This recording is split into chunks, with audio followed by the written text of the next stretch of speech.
Hello. Can Good everyone evening hear and me welcome okay? to a second chance. My name is Philip Jones.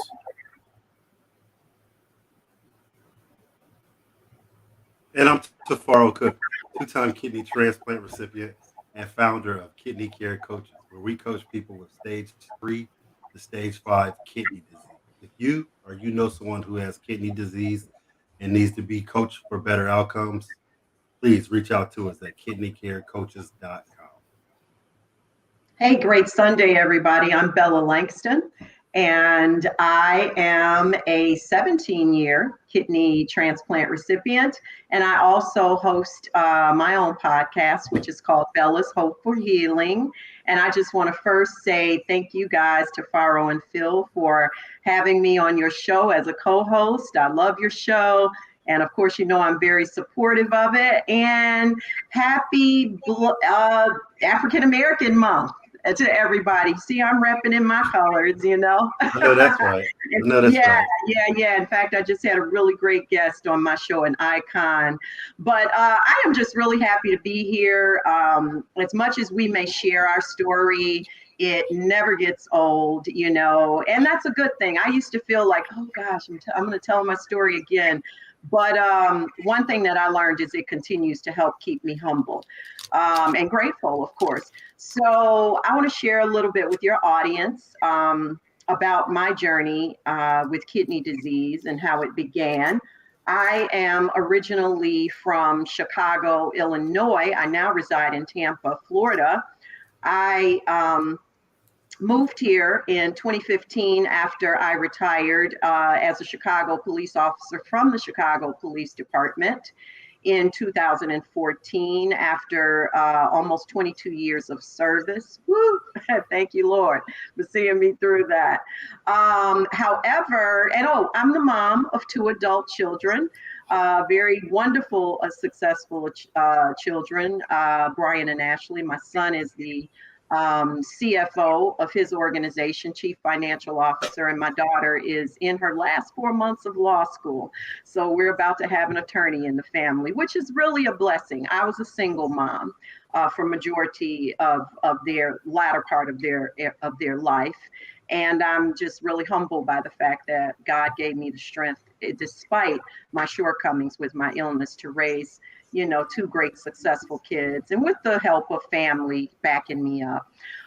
So my journey actually began right after I was off my probationary status. My children, by the way, are almost 14 years apart. So when I got on the police department, my daughter was only 6 months old. So she was literally a little baby. and my son was about 13, a little over 13. I was in the absolute best shape of my life when I came on the police department, because that's how you're going to get after you go through that roughly almost 17 months in the training academy. And women, we tend to carry baby weight on us after we have a baby, and I had my share. And so by the time I got out of the academy, it was really an exciting time, an amazing time. I was eager to get started in my career, but also, again, I was a mom. I was a single mom, so it was really important to me to stay connected and in tune with, raising my kids. So I kind of had to give that whole situation to God. And I would say about a month off into my probationary status, a month out of my probationary status. You are a probie for a year.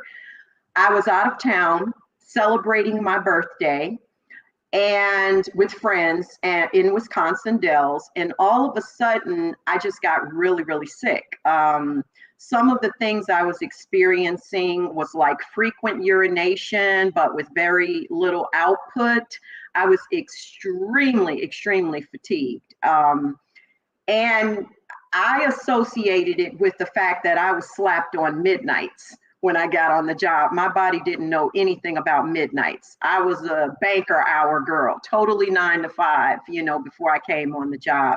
And so that really threw my chemistry off. And so in my finite mind, I was thinking, okay, when I get off work at 7 in the morning, I'll go work out, because I work out every day anyway. But that was really a mistake for me. I should have been going home getting some sleep, because all that did was pump me up, pump up the volume even more with my energy. You know how you get that second wind, as we call it. So I would get home.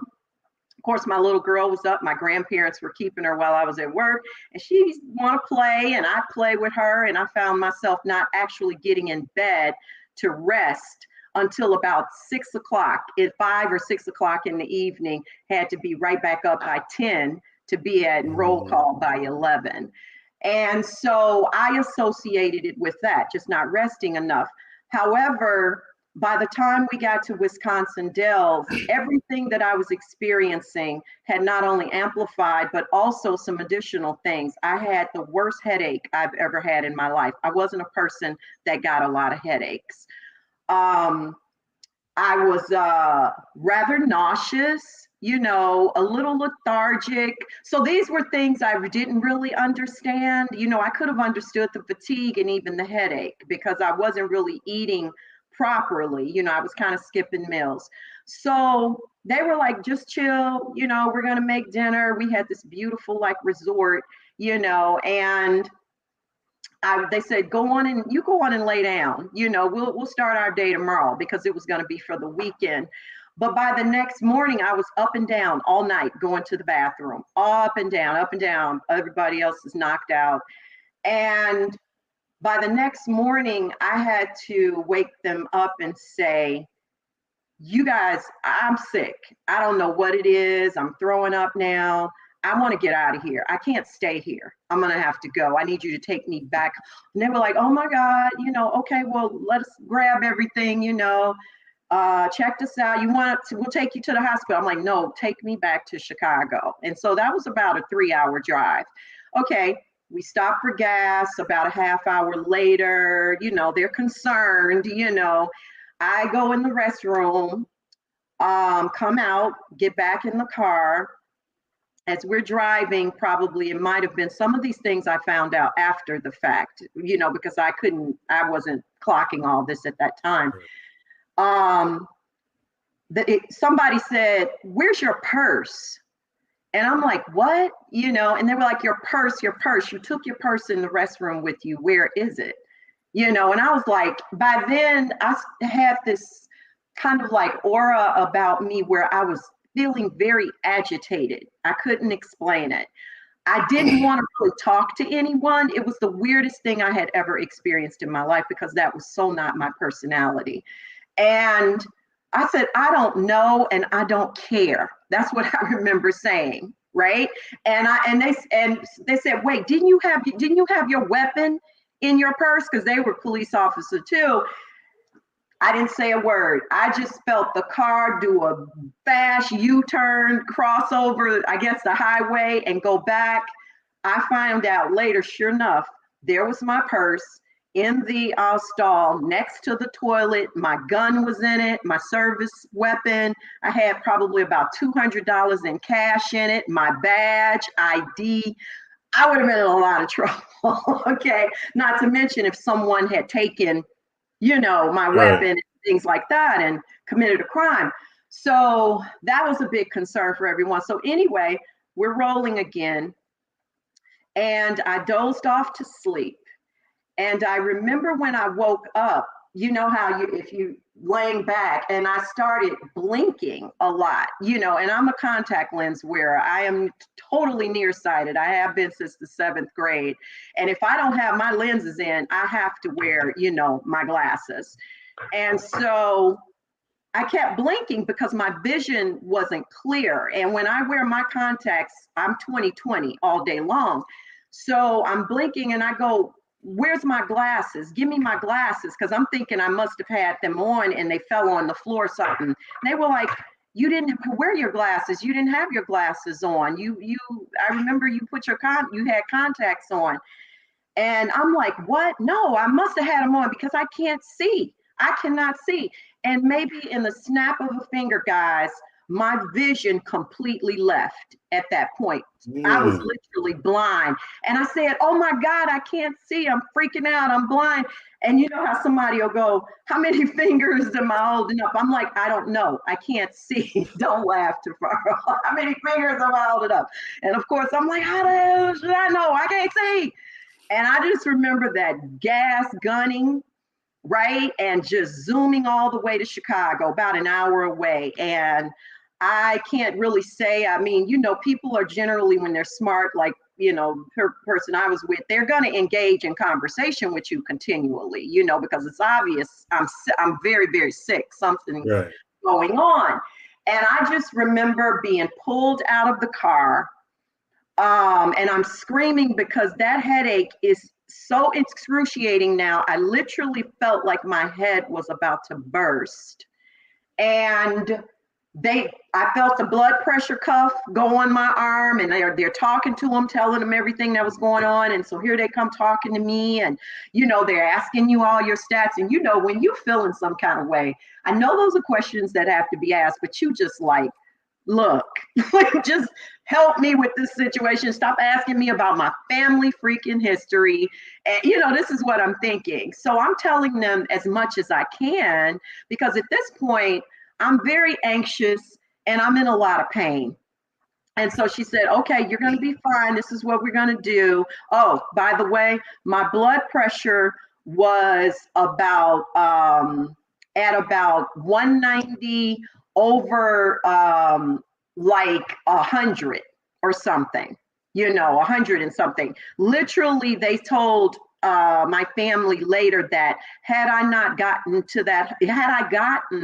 to the hospital 20 minutes later, I was about to have a stroke. Stroke, right. Yeah. Bella, let me ask you something real quick. Sure. No, you're fine.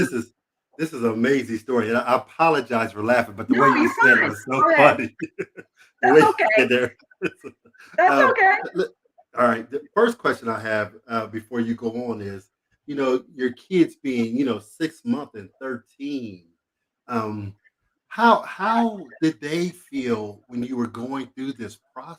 When they saw everything happening, what was their thought? Yeah. Well, so of course there were no thoughts for my daughter. Like I said, she was an infant. My son was very concerned. Because he'd never seen his mom sick, other than maybe a common cold.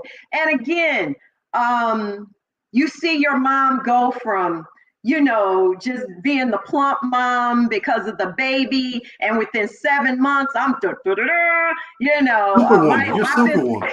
Exactly. Mom, wow, I got little muscles and everything. I'm muscular. In fact, Mr. T's brother, you all knew Mr. T. He was my physical trainer in the academy.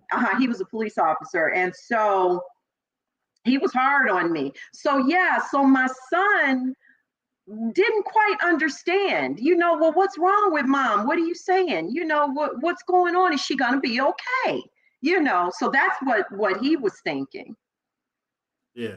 Go ahead. Go ahead. Continue on, because I have Sure. several Yeah, questions. yeah. So the nurse came up to me and she said, "We've got to get your blood pressure down, and we've got to do it like quick because you're in a state where it's not going to be good. So what I want you to do, because again, I'm blind. I can't see anybody, and I keep asking, why am I blind? Why am I blind? Right. Oh my God, it's okay. It's because of your blood pressure, we believe. Open your mouth, lift your tongue up. We're going to give you, I think it was called nitro or something like that. And what's going to happen is it's going to take your blood pressure down really quick. But unfortunately, it's going to give you a headache." I'm like, H to the no. My head is about to explode already. We don't have a choice, honey. It's going to be okay. We'll deal with that next. So, of course, I complied. Of course, I thought I saw my brain shoot out of it. I don't know, but it did get worse within the next 10 minutes. And so by then they had me in the back, and they're working on me, and doctors are coming in and everything. And I did get great service. And I won't just say because I was a cop, because I heard them sharing that, but they do try to take care of law enforcement, when something goes wrong with us. And there's nothing wrong with that. Yeah. So right away, I'm feeling rather woozy because I think they were giving me something to calm me down, and so, my friends knew who my family were. So they're on the phone, and all, it's just a lot going on. And I'm like, and so next thing I knew, I fell asleep. But bottom line, a lot of tests were done during that time. And when I woke up, I still couldn't really see. A little bit of my vision had come back because I just remember now I'm back to that nearsighted Bella. It's really blurred and, but I can see figures and everything is not crystal clear yet. And the doctor said, "So listen, here's the deal." And that's when he kind of said, "I really need to ask you, is there any type of diseases in your family, your kidney disease or anything like that?" And I go, "Yeah." And he said, "Who is it?" And I said, "My grandmother." "Is she still alive?" I said, "Yeah, she's actually on dialysis. She's been on dialysis probably for like the last 7-8 years, He said, okay. Well, listen, here's the deal, Bella, with you. You too are having a problem, with your kidneys. And what has happened is one of your kidneys is down to like 25%. Okay. And so that was your body. What your body has done was it's triggered, and it's like, hey, something's wrong. Your other kidney is still fine. However, unfortunately, what has also happened is as a result of that damage is you have a kidney disease now. And I'm just remember looking, I couldn't really see him clearly. I'm just looking at his figure standing there. And I said, "What? No, no, stop. No, I am in the best shape of my life." I'm like, the police department would have found that out when I had a physical. They would have found that out. That physical was extensive. He said, "No, I'm afraid I'm not wrong. We checked it twice. And what it's called is focal segmental glomerulosclerosis." And I just remember, "Excuse me, what the hell did you just say?" "Well, I don't have no focal sarcobata. I don't know what you're talking about." Something else. So they short term it FSGS, and I see why. So he said, "No, and it's going to be some people coming in here talking to you, but I want you to know we're going to take good care of you." So of course I'm bawling and crying. And by then my mom, was coming in. And so in the interim, a couple of days later, after being in the hospital, this is exactly, the deal. I got my sight back the next day. It came back completely because my blood pressure stabilized again. And so now I just remember crying a lot. And my mom and, family was trying to be encouraged. It's going to be okay. And they were telling me about some things to process. He said, bottom line, eventually both your kidneys are gonna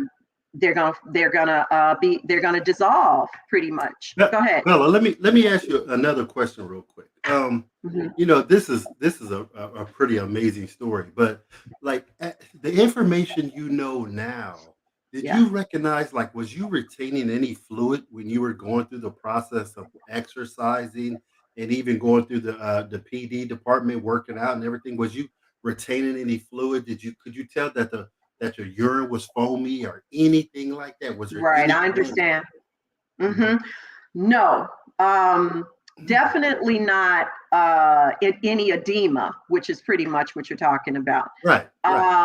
Now, if there was a little foamy urine, I will say this: during that time, being someone that didn't have health issues, I probably didn't pay attention to it. So I can't truly answer that question during that time. However, when it got to a more progressive stage, yes, most definitely, because I after going through the anger, the why me, those stages that you tend to go through, and then acceptance. Once acceptance came, I said, okay, let me start educating myself on this. And I knew quite a bit because my grandma, like I said, my granny had it. We were close, and she was so devastated. And I just remember her saying, I'll never forget when she found out, because she didn't know why everybody was leaving the house, except for who stayed with her. She said, oh my God, I never wanted this for you. I never wanted this to happen to you. And I always prayed that it wouldn't come down on my the children or whatever. Yeah. And I said, I'm going to be okay, Grandma. I'm going to be all right, And so, and I was, and how you guys know how a lot, they want to put you on meds at first. Certain meds to try to slow it down.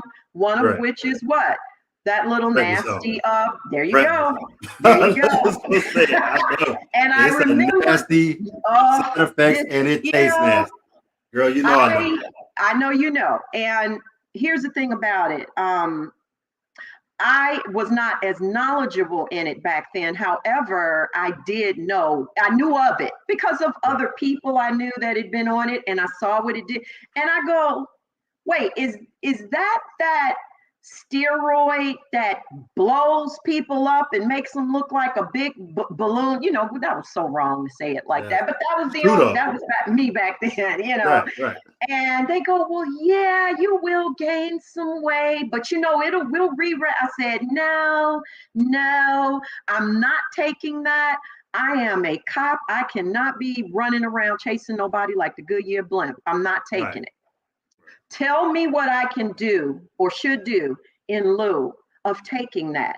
Just tell me the changes that I need to make. So they start spilling it out. Like, well, so cut down on your red meat because of the protein. You're spilling a lot of protein. And by then, guys, it was in the urine. I could see the foam. I knew what to look for. And I go, no problem. I'm cutting it out. No, you don't have to cut it out. Just in moderation. I'm that girl. If I'm not supposed to take it, it's gone. And to this day, that was 19 years ago. I never touched it again. I respect I respect that. Yeah. Yeah.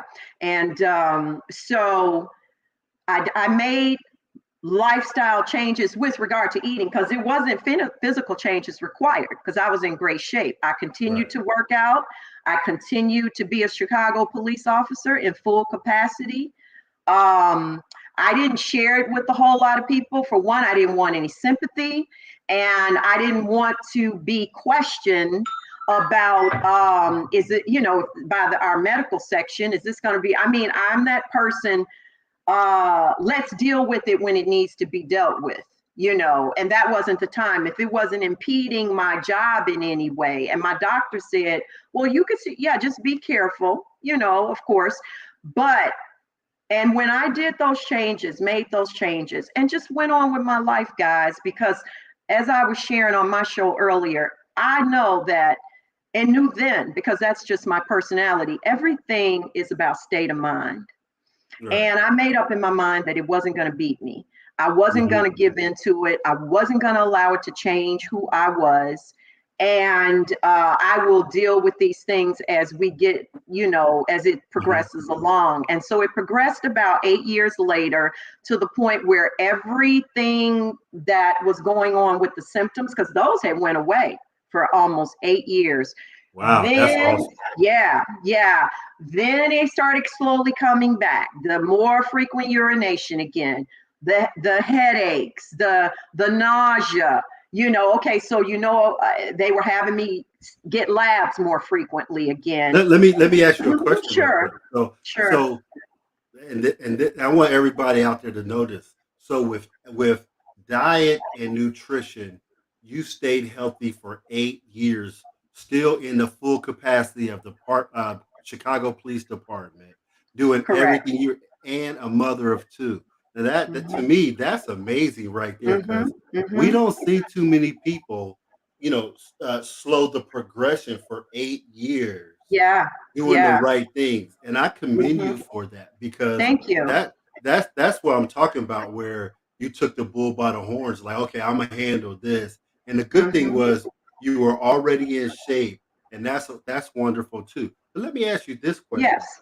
You said your grandmother had it and you had it. Did anybody else in the family get this same FSGS? No. And her disease wasn't even FSGS. Hers was nephrotic syndrome. Okay. Which And was it's a total, difference. it's a difference. Yeah. But they still feel, obviously, which is definitely a probability, more than likely than not, that it was genetic. She still had kidney disease, and I came down with it. So, skipped her own child, who's my mom, and hello, here you go, Bella. Take this, you know what I mean? So, same way with me. Okay, same way. I get it. Yeah. It's like we're the chosen few, if you will. You know what I mean? We are. But I don't know where you want me to pick up from. I don't want to jump ahead or. Well, I want to go ahead and start back to where you said 8 years it started progressing. So okay, that's fine. Yeah. So once my creatinine started rising, right? I'm feeling crappier now. My doctor said, okay, it's time. And they did the test, and sure enough, my renal function had changed, so it was getting worse. Yeah. He said, okay, it's time. I don't have a problem with you continuing to work. However, not as a full duty police officer. So I'm going to do all the necessary paperwork because I want you to be in a limited duty status. And he didn't say it because he didn't know that's how we classified it. He said, I want you on a desk job. And what is that called? Is it called a desk job? I said, it's called limited duty. He said, then that's where I want you. That's how it was said. He said, because your health now is at a more sensitive state and you don't need to be out there fighting anybody or getting extremely hurt or fall on, your side, whatever. He said, it's time, and I'm like, okay. And so that's what I did. My job, we have our own medical section on the job, as it's called, and you go down there. They work with the doctor, to go over your paperwork and confirm everything. And at that point, I was put in administration, in other words, which was great for me because my body wasn't under as much stress and pressure, so to speak, as well as mentally. You on the street, you got to be focused. You got to be sharp, what I mean? It's not a cakewalk. In Chicago, okay? So you got to be sharp. We're not talking about Mayberry. We're talking about the city of Chicago. No, we're not talking about Barney Fife stuff. No, that's not going to cut it. Right. And during that time, I've been through Chicago, Cabrini Green. You was in full effect with everything. I worked in Cabrini Green. Yeah. And other thing I didn't share as far as work, I wasn't only working as a Chicago police officer. We are good for side gigs. I was also working part-time for the Board of Education as a truant officer. Because by then, my son was, of course, already in high school, but my daughter was now in school, preschool, Right. you Right. know, in school, not preschool, she was older than that. So it's not like I She had had to to be run like 8 home or to the, 9, so she had to be yeah, like exactly, third or exactly. It fourth wasn't like, grade, if you will. Yeah. yes, Yeah. yes, I'm forgetting, I fast forwarded. Hmm. And so there was no reason, like when she was young, to run home. You know what I mean? That Right. everybody was at school. Yeah. And then I did moonlighting gigs. I mean, I was that girl, had money coming in from everywhere. Yeah. I mean, It's some of my friends who are police officers. They do security. They do truant yep, officers. They do yeah, sometimes road work where they doing stuff like that. So there's exactly. always other opportunities to make Hmm. money. And you're right. So Hmm. you were just that boss lady doing all those things. Yeah. Yeah, yeah. But And Bella, what? yes, Let me ask Phil something. Phil, should we sure, take a commercial or should we keep absolutely. going? Pardon me? Oh, I'm I'm talking sorry. Yes. No, you're fine. Phil, should we do a commercial or should we keep on going? It's up to you, man.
Okay, we're back with Bella telling us her story, and that was a small little commercial. So Bella, we left off right now where you told me that you just started taking a desk job because of less stress and everything. So continue with your phenomenal story, if you will. Yeah. So I would say that by 2000, keep in mind, I was diagnosed in early 1994. And by 2004, early 2004, was when, or actually toward the end of 2003, I went into administration and took the desk job. So that was a really busy time in my personal life in relation to, like monumental things coming up. Like, my son, had just recently, maybe was it a year or two before, graduated from college. My daughter was getting older now, and in her, coming into her own toward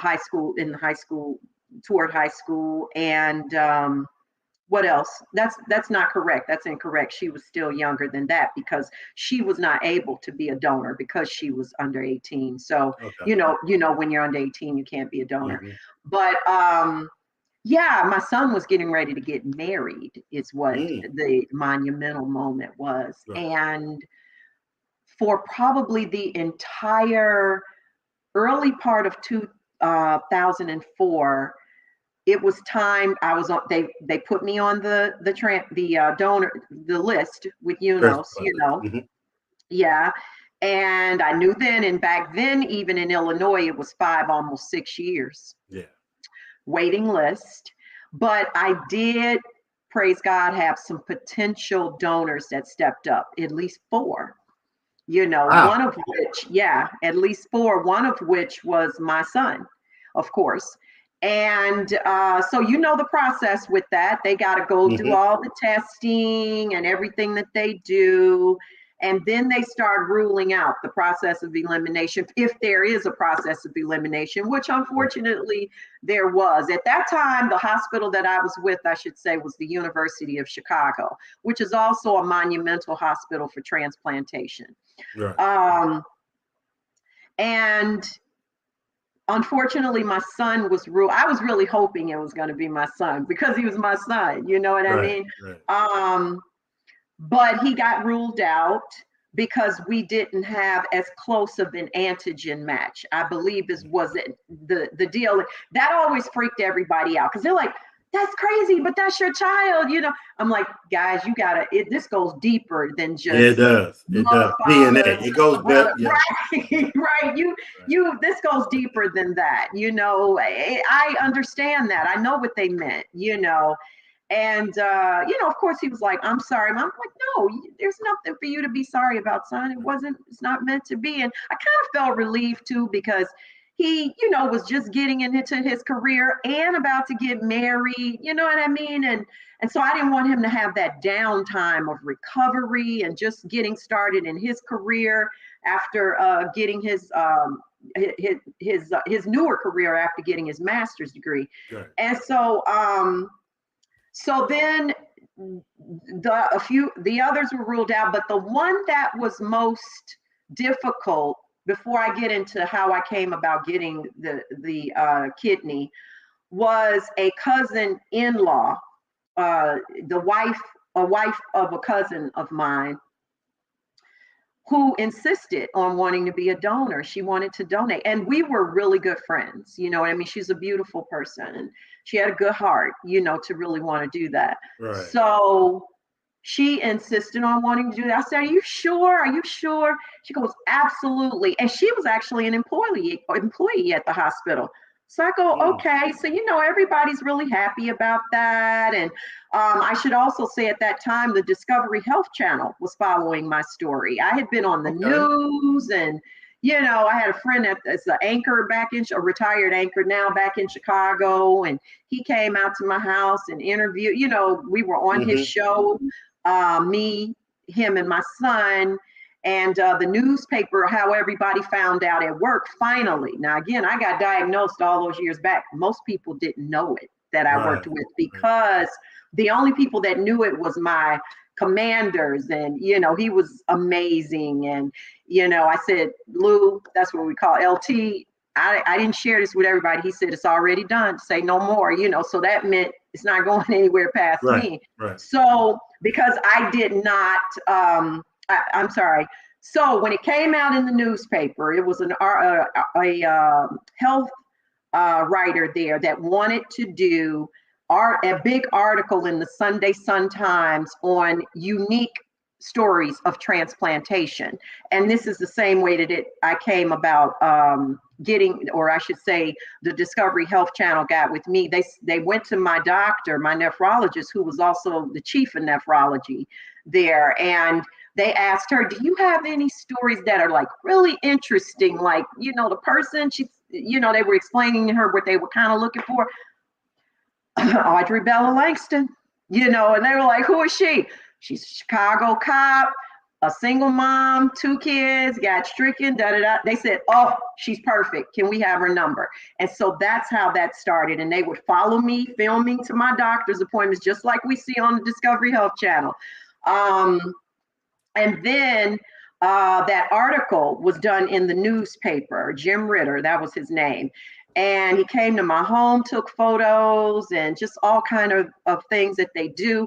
And that's how the people, my fellow officers, found out I was sick. Now, by then, also, let me say, I was on the medical leave because every morning, I'm sorry, I skipped that, I was waking up nauseous and vomiting.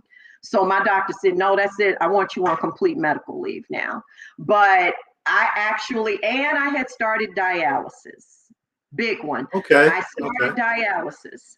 Mm-hmm. When did you start dialysis and what kind of dialysis was it? Yeah, sure. I'm sorry. I always forget that. And I think I forget that sometimes because I only did dialysis for 6 months.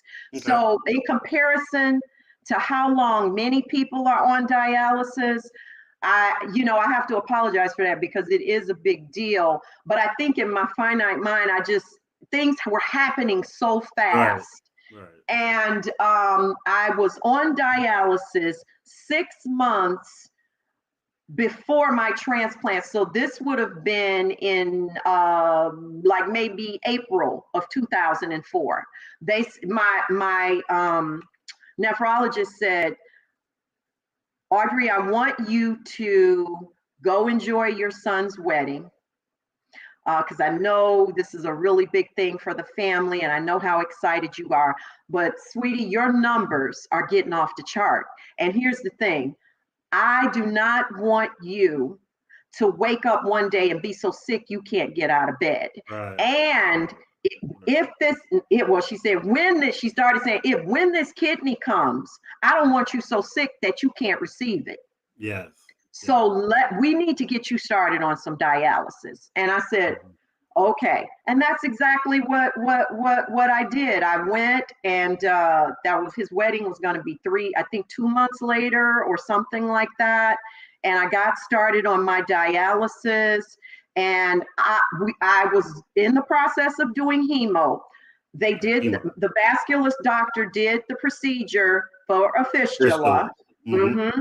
He said, okay, it's going to be, he was doting on his work. The University of Chicago is also a teaching hospital. Right. So, students will come in with your doctor if you say it's okay and they look in, you like a piece of meat or something, but I understand it. I didn't mind. And, and he said, it's going to be about 6 weeks for it to mature before, we can get started with that. So I said, okay, fine. 6 weeks came. My dialysis nurse, who I love, she was a sweetheart. She said, okay, you ready? And that is when reality hit me again. Fast forwarding back to the day I was told getting to the hospital and being diagnosed. And fast forwarding to dialysis was a reality when I sat down in that dialysis chair for the first time. That's when all my emotions came back. Right. It was like, oh my God, here I go, And it's almost like the present hit you when you for the first time. It does. You're like, wow, what happened? It's, right. The 8 years you went through, surviving it, like it just like happened so fast, and like you're here. Correct. And it's almost like the thing you didn't want, but now you're here with it. But sometimes, that you correct me if I'm wrong. Sometimes it seems like we make it bigger than what it is. Not to be wrong. Of course we do. But to me, that's kind of understandable because when you haven't dealt with something to that magnitude before, who wouldn't amplify that a lot? I mean, I would love to see a person who wasn't like, all right, handle your business, what we need to do. I don't know. I'd be like, I need some of that juice you drinking. Right. I was not feeling like that. Like I said, and when I sat down in that chair, that was when everything came back on me. That was when I was starting to feel not as optimistic even about getting through that. Now, this is me. And I was like, oh my God, for a minute, I was thinking about, oh God, I might die. What my poor children, what are they gonna do? This is all the stuff I was thinking. And so when she went, she's gonna, put the cannulator in, which was a 15 gauge. And I had someone in my family sitting next to me, and they're rubbing. It's okay, because tears started rolling out of my eyes. Instead of her going inside the vein, she infiltrated and went through it. For the first time, the very first time. Did you hear what I said? And I just remember, Tafaro, with my good arm, I went like this because it was so excruciating. I didn't even know what I was doing at that point. All I felt was pain. Yes. Terrible pain. And I went to hit her. Yes. And get off of me. Yes. You're hurting me. Yes. And she said, oh my God, I'm so sorry. And, okay, we're not going to do this today. No, you cock-a-doodle skippy. We ain't doing it today. I said, in fact, we ain't doing it at all. We aren't doing it at all. I said, and you are so lucky. I remember I told her, I felt bad. You're so lucky I like you, because I was literally about to cold cock you. She said, I'm so sorry. And I don't know what happened. And I don't know. But one of the other nurses said, have you ever told her about PD? Because I just think that would be so much more suitable for her lifestyle. Now, she wasn't my nurse, but they were colleagues. And I'm like, PD, what's that? What's that? Right. They went into the whole thing of explaining it to me. And all I'm thinking is, why the monkey wasn't this introduced to me at first to give me an option? Well, of course, as I got more educated in this stuff, I knew why. And I'm not saying it's her fault per se, but it's more money in hemo. Literally. It's more money in that, Yes, we do know that. Right. Yeah. And so I started that process. I said, this is what I want to do, because I'm never letting you put that thing back in my arm. So let me get this correct. Yeah. So the nurse infiltrates your arm. And let me tell you, everybody, I've been infiltrated about 5 or 6 times, with the period of time of dialysis I've been on. And it's excruciating, like she said. And not only that, but when they got to go fix it, it can be super painful too, because they have to fix it. But the question I have for you is, you're at the process about to be doing dialysis, and they stop it right there. And then, correct me if I'm wrong, then you started the process of doing PD? Yep. So how long, let me ask you this though, how long from that day of about to do hemo did you start, and how long was it until you did your first PD exchange? Sure. I had the procedure for the PD port within about 2 days, 3 days, about 3 days later. Let me ask you this though. You didn't feel that bad? You still felt good? I was fine. I was fine. My problem was how bad my arm was hurting. Now that was bad for a week, but that did not prevent me from, saying, no, I can't do that surgery yet. I wanted to get that surgery out the way. And mind you guys, because I wanted to be right for my son's wedding. I did not want to miss that. And I didn't want to. Correct. That was my motivation. And so Yeah, and with that, with PD, you don't have to wait weeks and weeks, Right, or right. They for can start immediately. maturity or anything. Right. So that ended Did up. they go back and fix this, or they just left it You know alone? what? No, I don't remember another. There was some antiseptics and some things like that done. My arm was just really black, and I Oh yeah, remember it yeah, scared my daughter. She yeah, said she yeah, was crying. She said, "Oh my God, Mom!" My kids were like, they just said, "Oh my God," because it was really yeah. dark. The blood. It was the blood, Right, right. and I said, "It's gonna be okay. It hurts, but it's gonna be okay." And so I started on PD.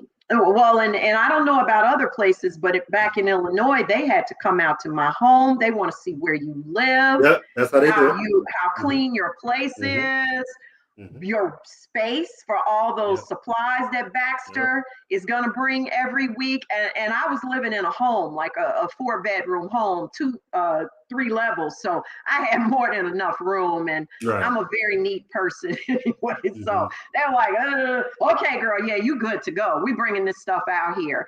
Right. I had to train for a couple of weeks for Hmm. 6 hours, about 3 days, 4 days a Yep. week. Yep, they were very serious about you need to know what you're doing. Someone had to train with me. Hmm. They wanted two Hmm. of us so that if something went wrong, then that Right. person could be able to help. And that's what I did that's what I did for the next six Were you months. right? Were you trained on manual or the cycler? I was trained on the cycler. Okay, On so the, and, apparently and Yes, I'm sorry. And if I'm not mistaken, because mind you, this has been a long time for me. That was, yeah, because manual means manual exchanges, Mhm, correct? mhm, Oh, yeah, I mhm. was on the night cycler. Okay. I would have to be in bed. And by the way, I was back at work by then. I wanted to go back to work. So, and I was still in limited duty, though, in administration, working for Mhm, my lieutenant commander. mhm. And I would have to be on the machine every night by 8 o'clock. And I Right. remember he said, I know you're doing this dialysis thing, so tell me what time you want to work. And he said, whatever you want, whatever you need. And I said, well, I'm an early girl, LT, so I could be here at 6. He said, then be here at 6. And every day I want you out of here by 11:30, no later than 12 o'clock. So he was amazing. You had Um, some great people around you. I just want to yeah, say, I did. That was from God, every though. That right, was right, God, and guys. your I'm telling support. you. Right. Your Yeah. support was phenomenal because a Hmm. lot of times I hear these stories and there's people who don't have the support. I can Right. honestly say I had great support, but you had support from not only family, but your work and family also. Yeah. And that was Yeah. that people don't understand how special that is to have people around you that support your ways because he let you do that. The other people were on your team and everything. But carry on, keep on, man. This is a Yeah, no problem. fascinating story. Yeah. So, and I'm not saying that would have come from everybody on the Right, job, right, but right. God put him in my life for a reason. Exactly. I used to work for his best friend who was his old partner. He was a commander too. And when he retired, he said, take care of my girl. I'm sending her over to you, Right, right. and so he said, yeah, send her over here.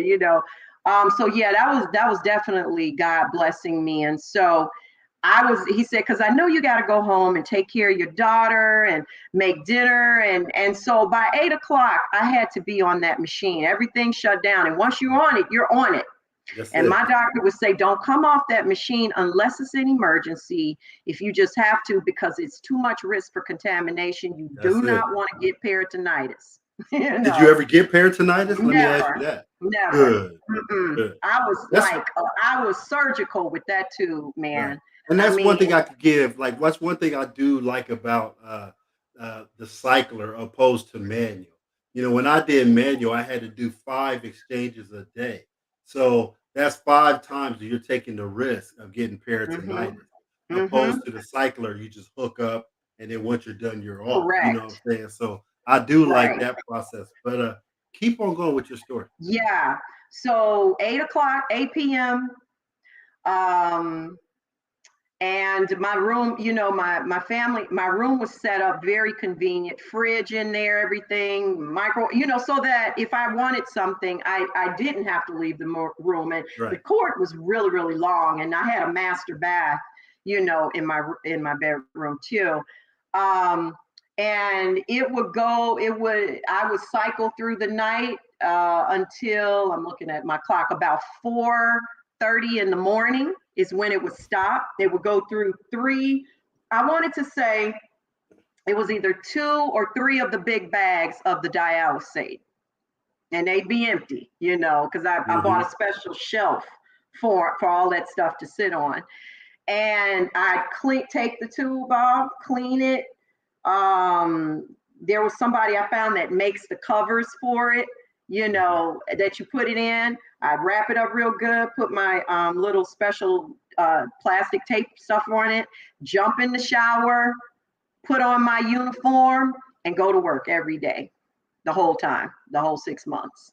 And that's another reason, like I said, nobody knew, because I still did everything that I always did. And so when everything came to a head, moving forward toward transplantation, when that last person I was kind of touching bases on that was part of the family, she, unfortunately, we were there, everything was a go. Everything was a go. We were sitting down with the transplant team. Discovery Health Channel was filming this whole thing at that moment.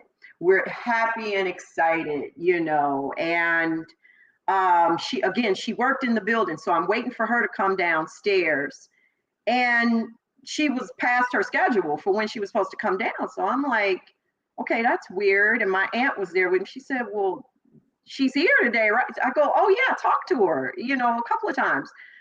So she, finally she calls, maybe not even 5 minutes after that. I said, hey, what's up, girl? We're waiting on you down here. And she said, oh, I got some bad news. And I'm like, what? I'm thinking something happened in the hospital or something, She goes, unfortunately, because I'm going to have to back out. I said, what? And I'm sitting here, I'm holding the phone. My face is like this because Discovery is filming it. Like I said, what did you say? I'm going to have to back out because, I just got some things going on. And I should say this because this was really important. And there's gaps in here because it's a lot. Yeah. 3 weeks or a month before this happened, she started having marital problems where her husband literally served her with divorce papers. Can you imagine serving? First of all, the way it was done, I won't even go into that. The way it was done was foul, number one. Number two, and they were together. It's different when you're not together. Right. You do this also to your wife in the middle of when she's trying to save someone's life. What kind of person does that? But anyway, okay. I tried to get her to back out when she told me these things that was going on with them. I said, Right. No. Girl, first of all, I'm so sorry. I'm so very, very sorry. You need to work on your marriage. This is not good. But last thing I want you to do, I do not want you to do this. It takes too much focus. And, this is a big deal. So it's okay. Exactly. It's okay. This is, like I said, a month before. No. I want to do it. I feel God is leading me to do this. This is why I want to do it. I said, no, but are you sure this is? Yes. And when I had my next doctor appointment with my nephrologist, I shared this with her because I was really concerned. Right. And she said, she listened to me patiently and she's looking at me and she said, you know what? I commend you. I said, me? For what? She said, it's not many people. People in need of an organ to live would not sit and be as overly concerned about the person that's willing to give them that organ and try to talk them out of it. She said, so yes, I do commend you. Right. She said, now, this is a grown woman. She knows what she wants to do. She said, if God is leading her to do it, let her do it. Let her save your life if that's what she wants to do. Maybe this will be the glory that comes out of it, even if she and her husband do get divorced. I still felt some kind of way, but I received her point. So I told the person, okay, now fast forward back to that day, and this is what you do.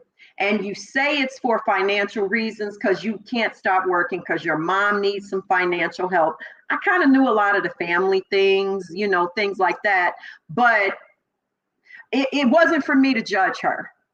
I mean, I was very upset because But the I day told of, though, that's where I'm at. I'm the at the day day of. of. Look, we could have said this the day before. We could have talked about it the day when I questioned you on this. But the Right. day of, Right. wow. The Yeah, day we're sitting down yeah, again with the transplant team, this is a go, right, right? right. And it's being filmed. And that was another thing. I said, cut the camera off because they knew Yeah, something was going on. And right, I started crying and, right. because I was tired, guys. Yeah, So I said, you know what? Okay, so fine. So that's what happened with that, and even my team, even the Discovery team was sad for me because it was like we were family by then. They had been right. following me for a while, and so anyway, here we come. Fast forward to my son's wedding.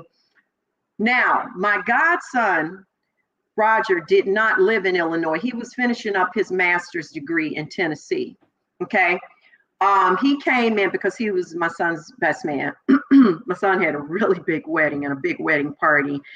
And we're at the rehearsal dinner. So my kids know, everybody knows in my family, everybody's kind of upset with her. And I'm like, don't be upset. Not my son. He said, Mom, this is people. And I said, yep, you're right. But some people were really kind of ticked off because they felt like that was totally wrong the way it was done. Was she You at the know, wedding also? no, no, no, no. She wouldn't have Okay. been. She wasn't. No, and she was Okay. not. It had her not being invited had nothing to do with that. Again, Okay. this is a distant part of the Right. family. Yeah. Right. Um, so anyway, not she, but my godson didn't know. We had not told him, about this yet. And so he came up to me and hugged, God, Mom. So he's thinking this is a go. When is the transplant? Because I want to make sure that I come back home so I can be there and yada, yada, yada. And I said, oh, we'll talk about it later. We'll talk about it later. Okay. So he was like, oh, why can't you just tell me when it is? So I go, nah, we'll talk about it later. I'm just kind of trying to blow it off with smiling. So I found this out later. Of course, he went to my son and he goes, I found out later. He goes, hey, I just asked God, Mom, when is the transplant? Why do I feel like she's just kind of blowing me off? Is everything okay? He said, oh, she didn't tell you. He goes, tell me what? And he said, she backed out. The person backed out. He said, what? The day of the shoot, he said, yep. He said, oh man, whatever. So I knew he knew when he came back over to me and I was talking to somebody and he came up behind me and put his arms around me. And I knew that's why he was coming back up to me. Right. That Right. he had been Right. told.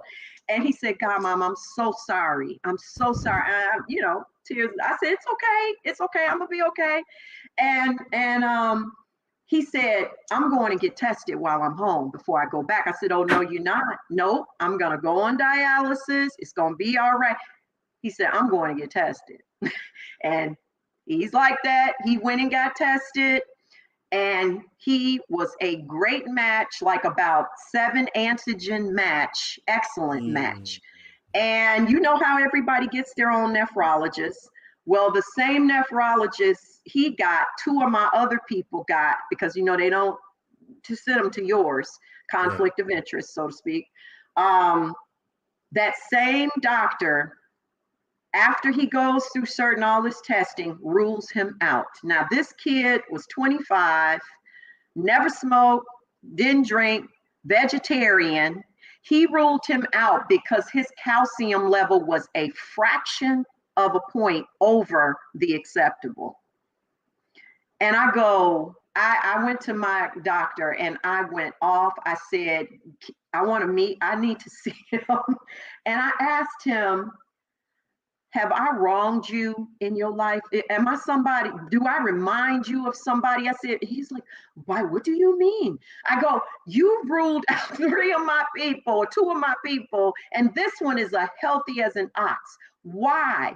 I don't understand. And, he's not even that far out of a calcium range. Did you ever stop to think that maybe his calcium runs a little higher because they engage in dairy a little more? You compensate when you don't eat certain things. Right. So he's just got this dumbfounded look on his face because I think he's like, let me just not say too much. Well, I'm sorry, and it was my judgment or whatever.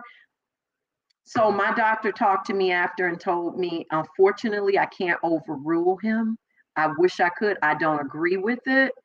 But so my son-in-law wanted to go to Northwestern Hospital. That's another great hospital for transplantation in Chicago. And I said, no, Raj, I'm tired. I just want to do this dialysis. And he said, it's going to be okay. His dad worked there. He said, you guys should come over here. Anyway, I talked to them on the phone. He talked me into it. I talked to them over the phone. They were like, really, really? Do you have any kind of other disorders, cancers? No. They're like, wow, okay. Can you get us your records, yours and his? And I said, yeah. And I'm thinking that's going to take a while. My nephrologist at university had one of her nurses stay overtime to get all that stuff faxed over there that evening. Yeah, that's called fast tracking, and that's a good way definitely to do it. Yes. And 3 days later they called back Northwestern and they said, okay, we got good news and bad news. Because in my mind, the first thing I'm thinking is we're going to have to go through all this plethora of testing again, both of us, right? Mm-hmm. And I said, we were like, good news and bad news. And they were like, what you want first?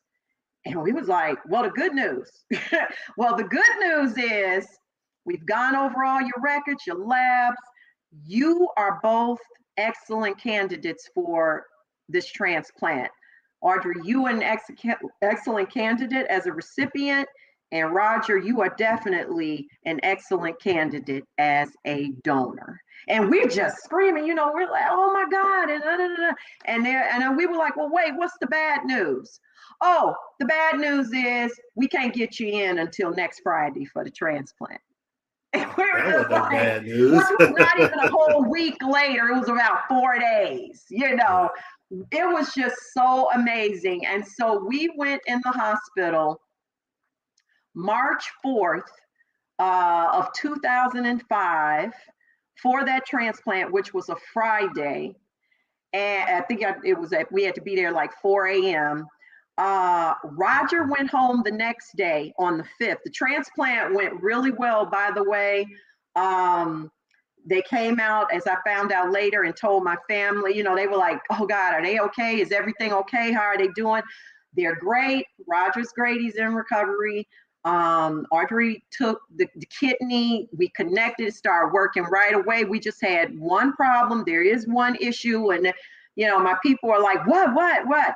She's urinating all over our OR. We gotta, they love jokes. And they were like, oh my God. But they were like, she's doing excellent. And so, like I said, we saw each other later that day.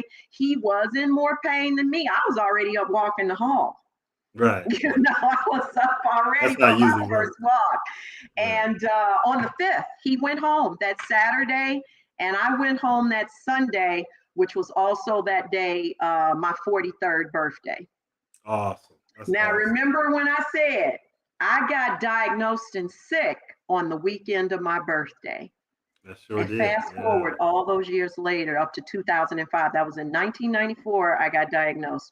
2005, on my birthday, I went home with what I call that Power Ranger kidney. Yes, and that's what I'm talking about right there. Yeah, that's a wonderful and let me story. Just tell you guys this, because I don't know if I ever said this, because he shared this with the news when he was interviewed. Because Art, that was my friend's name, the anchor, Art Norman, said, Roger, what I want to know is why you gave a woman that is not your mom or even a blood related family member a kidney, because not many people do this, especially your age. Why? Tell us why you did that. He said, well, first of all, because I love her. She's always been like a mom to me.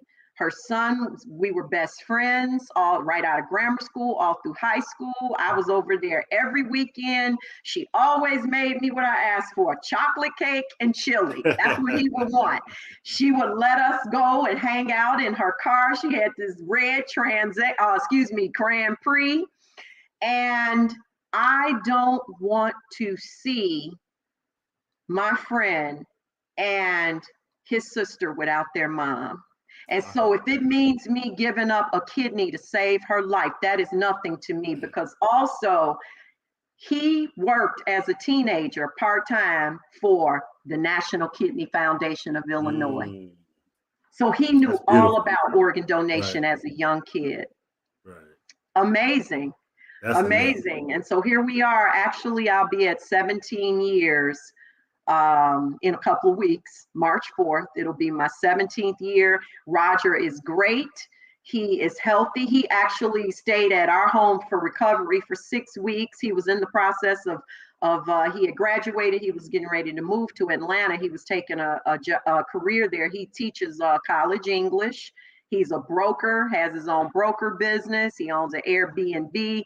God has been blessing him in abundance. Man, that's really beautiful. Yeah, that's great to hear. Bella, I just want to say something, man. Yes. Amazing story. You know, your story goes up and down, and down, you know, and that's kind of like life. You know, you get your highs and your lows. And one thing I want to say is I commend you the most for, you know, the day of transplant. You know, for that to, you know, back out and all that kind of stuff. Yeah. And you still keeping your cool and being who you are. And I learned a lot about you just on this story right now, and I commend you. And I could definitely see why, you know, you're moving the needle in the right direction for other transplant recipients and people for donors. I feel our community thrives with people like you, not just telling your story, but just who you are and your energy.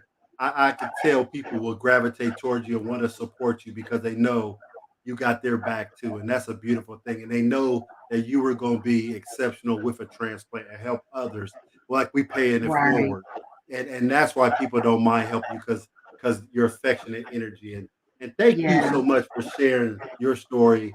Absolutely. And I also want to thank you to Faro and Phil. And I'm feeling kind of bad that my buddy is not feeling at his best over there, but that's going to get better too. And God is going to get him that organ that he needs. I already know that. I've been praying about that. And this is what, you know, I know this was my calling. You know what I mean? I know that is why God, little did I know all those years back that he brought, I always say, he brought Roger into my life to save it, even though he came through my son as his best friend. And that's how amazing God is. He sets up everything. We can't see it, but he knows. That's it. Okay, he knows what's going to go down, and he's going to go back. And to be honest with you, I wasn't actually a Christian back then. I believed in God, but I wasn't living the kind of life that I live now. You know what I mean? And even then, he loved me enough to save my life. He knew the outcome, and that's called faith. When we have truth, exactly. Faith, we just walk the walk, and we know that's right. Okay. And, right. Exactly. And so I'm just I just tell everybody we have to remain optimistic when we're waiting on that organ. Our mind is powerful. We have to really believe that we're going to receive it. And stay positive as much as possible. I know through the pain, through the sickness on those days, when some days are good and some days are really bad. I went through it too, but we got to stay positive and keep confessing that I am going to get, you know, this kidney or whatever other organ someone, you know, may need. And also it's important, everybody may not pay it forward in the same way such as you, I, and Philip do. And that's okay, because everybody's not that Right. out there person to get and talk in Exactly. front of people, a Mhm. speaker, a public speaker. Right. However, it is something that you can do to give back for that gift of life Right. that God gives you, because he is watching you really closely after that. I know he is. I'm willing to bet he is. And he's waiting to see, okay, I blessed you. I gave you a second chance at life. Now I want to see what you're going to do with it. Who are you going to bless? That's And it. when our time comes, when we do leave this earth, I do truly believe that's the first thing God is going to ask us. I don't want to hear about your doctorate degree and you graduated Right. summa cum Mhm. laude. It's not going to be Mhm. split up in lines like that. Oh, you graduates, come on over here. It's going to be, what did you do for my people Who'd you during that serve? time? That's what it's about. Who Who'd did you you serve? serve? Right. That's true. So thank you guys so much Thank you. for letting me share my story. I know it was long. Forgive me That's okay. We like if we went over your time, if I went over your time. And I am just so happy that we are out here serving this purpose together. You know, we're working together, we're lifting each other up, we're supporting each other's shows, because we need that too, because it's not always easy. I know it's not for me. You know, I take pride in I what agree I with do. you. Yeah, it's not easy. I hope people don't think that this is easy what we do, because it's really not. It's really not. You know, we're not just, and you know, we're not getting paid. I always say, at least I know I'm not. And I most people that tell me that they aren't, and that's okay, because who can ever pay us for this wonderful gift? There is no price tag. My godson had to stop saying, God, Mom, stop thanking me. Stop thanking me. Stop thanking me. I'm My like, I daughter told me I can't. can't thank her no more. My daughter told me, she said, Right. you can't thank me. Right. Stop it. Stop thanking me. So thank you guys so much for We having me appreciate it. as a guest on, a co-host guest on the show. I Thank you appreciate so that. much. We appreciate Brother your Philip, story. feel better, my dear. You get some rest. I know you're like, Phil is a go-to guy to the Oh man. 125th Yeah. power. You're Phil amazing. feels nonstop. Feels that You're a energizer soldier. buddy for real. Yeah, he's a true soldier. You okay? I'm very tired. I have a headache, but you Yeah. know, that's not gonna stop me from making sure that this goes the way it needs to. So definitely Mm-hmm. appreciative of both of you for being on today, Mr. Cook for being on every week, and the work that he puts in as well on his end. Um, you know, definitely appreciate the love and support Yeah. from YouTube, from everybody else that views the show as well. So thank you very much. Um, to end the show, I'm gonna go ahead and bring this up real quick. Hopefully it comes out right. I don't know, it came out the background. But it was a flyer. So as you know, March 1st is the 1 year anniversary of the Second Chance. So that week we trying to plan something, a great week. On the show. Um, I'm in the process of planning something for that Monday. It's not in March; it'll be the last week of February. But I still want to make it as effective as possible in that week. So I in the process of planning something there. Um, March 2nd, we'll be having our all women's panel that I'm gonna try. I definitely want to try to make this something um, consistent for every anniversary that we have. That's And nice. for that panel, we'll have Erica Nikolic, who is the director of Let There Be Life documentary, as well as the first lady of kidney care coaches, Mr. Cook's wife, Camille Cook, will be on as well, joining us. We'll also have Neshana Larimore, who is the founder of Save 1,000 Save Lives. 1,000 lives. Yeah. And we'll also have Sharon Rouse, who is the founder and CEO of Kindness for Kidneys Incorporated. So, Power Pack Day of women Mm. come through that afternoon, and we'll talk to them. The next day, March 3rd, we'll have Alex Rosa will come through and give a presentation that day, and I'm trying to figure something out for that Friday. I don't know. We might just end with a let's talk and call it a day, and go on about the business and Right. do what we do. But that for sure those 4 days are going to be awesome and dynamic. So if you can, definitely join us. The flyers for some of these are out Definitely. already. I'll be coming out with some more soon. Next Sunday coming up, we'll have our good friends Jonathan Trailer and Kyle Hockridge, Jonathan. Kidney Conversations, coming through to Yeah. tell why they started Kidney Conversations and what they're planning on getting uh, out of that, and what they plan on giving out and putting into the community. Two great, awesome advocates in the kidney community that's Mm-hmm. supportive of not just us, but a number of people in general who are also advocates of those. So, rest of the month is looking good as well. Very excited for the next couple of weeks and the weeks after that, and we're just gonna keep it going. Again, like I Mm-hmm. said, we starting 2022 off with a bang, and we're gonna keep it going all the way throughout the year, just try to make things happen. So again, appreciate you all for your love and support, and we will see you all tomorrow morning on Let's Talk. Good night, All everyone. right. Good night. Peace.